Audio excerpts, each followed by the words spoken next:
MP যিনি হবেন বৎসরে 4 বার তাদেরকে এই নদীর পানিতে গোসল করানো হবে। এইখানে জলাবদ্ধতা, খোলা ড্রেন, দুর্গন্ধ, অপরিচ্ছন্নতা, নদীর জীবন খতম, ময়লার ভাগাড় নদীকে বানানো হয়েছে, এই সবগুলো আমাদের মাথায় আসছে। দোয়া করবেন আগামীতে আমরা যদি দেশ পরিচালনার সুযোগ পাই, ওই এলাকার যিনি কাউন্সিলর হবেন, যিনি মেয়র থাকবেন, এমপি যিনি হবেন, বৎসরে 4 বার তাদেরকে এই নদীর পানিতে গোসল করানো হবে। যখন 3 মাস পর পর নদীর পানিতে গোসল করবেন, কারো জানা থাকবে না কোন দিন সেই ডে, একই ডেটে সবাই না, ভিন্ন ভিন্ন ডেটে।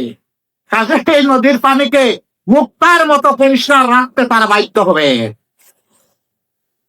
যেই মেয়র, যেই জনপ্রতিনিধি এই দায়িত্ব পালনে ব্যর্থ হবেন, তাকে বরখাস্ত করা হবে। সমাজকে অসুস্থ রেখে কিসের মাতব্বরি আর তোমার নেতাগিরি? সমাজের দায়িত্ব যিনি পালন করতে পারবেন চৌকিদার হিসাবে, তার হাতেই সম্মানের চাবি তুলে দেওয়া হবে ইনশাআল্লাহ।